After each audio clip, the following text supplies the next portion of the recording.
Hey guys, how's it going today? Today we're going to be taking a glance at Everything is Recorded by Richard Russell by Everything is Recorded. To elaborate what that means, Richard Russell is the owner of the British label XL Recordings, and for some reason he just decided he wanted to pursue making his own music.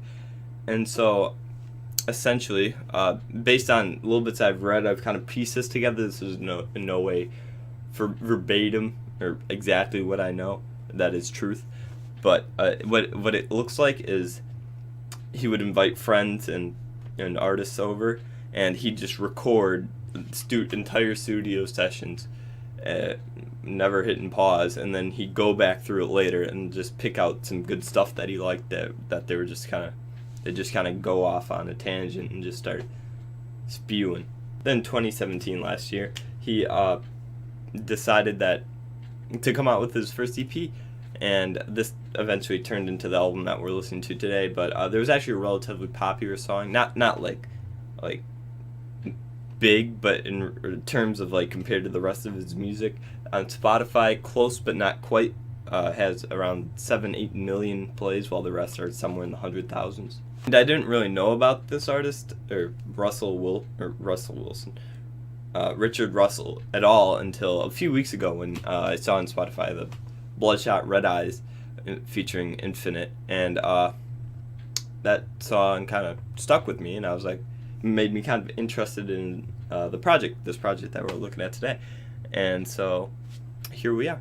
Considering it's a producer, not a vocalist, a lot of the songs are going to sound, they're going to differ from each other.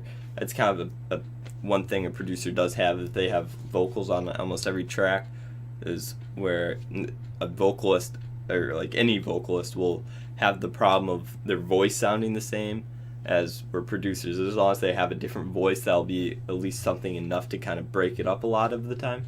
And that being said, the features really pull their weight. Not to say the production isn't amazing, but I'll get to that in a second. But the features, oh my gosh, they're outstanding. Sampha, the growing R&B artist, is on here on 4 tracks actually. He contributes a great lot. Giggs, who you may remember, he's the British rapper that was featured on Drake's More Life, and then an artist I had never even heard of before that I've really got to keep an eye out for now, called Infinite. Infinite is like heroin on both the songs he's on Bloodshot Red Eyes and Be My Friend. On Bloodshot, there's a gorgeous chorus with tons of voices all singing together, and then it kind of switches off into Infinite kind of singing alone. That also sounds very unique and special to the song. And then there's also this kind of old-fashioned organ-esque synth that runs throughout the song that is also beautiful as well. And to be honest, it's some of the greatest sound quality I've heard in quite a while. And as the song goes on, especially towards the latter half, like the last 1/3, it starts adding in little bits of interesting, not synths, but noises here and there that really never let the listener get bored and never let the song get bland. It just keeps growing into this song that just keeps becoming more fantastic. As for the other Infinite track, Be My Friend, it starts off kind of this stripped back, minimalistic song, and then slowly grows and progresses to still have that same roots of where it came from, but has so much more than what it started with. The unique production and sounds again sound absolutely incredible, and there's also a neat little spoken word part in the middle of the song. The one other song I was a pretty big fan of off the album was Wet Looking Road, which was the track featuring Giggs. The beat is mostly composed out of one song called Darkest Night by Keith Hudson, and it's outstanding how they chop up the beat is mainly composed of the song Darkest Night by Keith Hudson, and the way it's chopped up and organized really give the song a great rhythm that just keeps you going through it. And Giggs does a good job as well, and he definitely, his verses are pretty decent. There's no actual chorus in the song. There's a little kind of break in the middle, kind of, where the Keith Hudson part isn't as edited, but it still comes out fantastic. Sampha also has a great voice throughout the album. However, his tracks, I felt like, were more the problems of the album. Not because of Sampha, but because of the problems that went along with it. Close but not quite.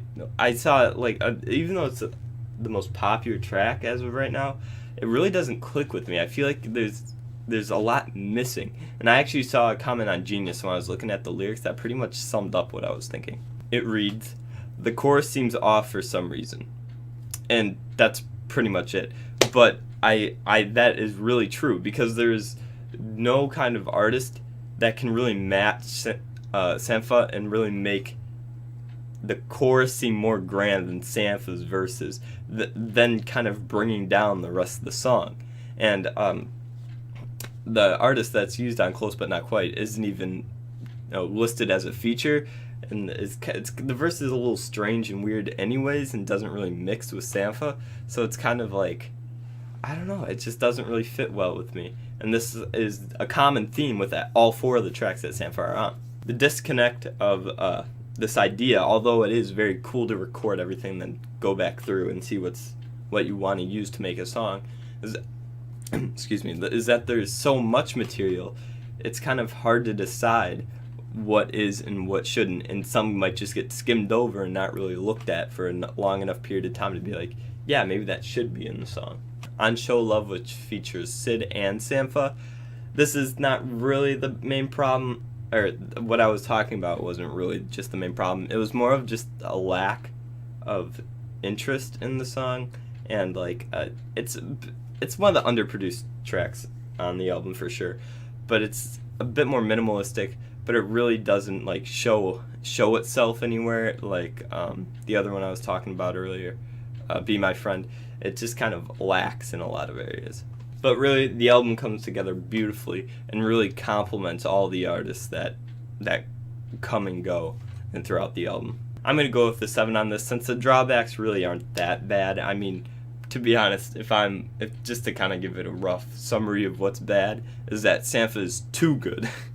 And I other than that, the album is absolutely pretty amazing in just a lot of different aspects. So let me know what you thought of the album and the video here, and what you'd see me like to talk about next. So yeah, see you later.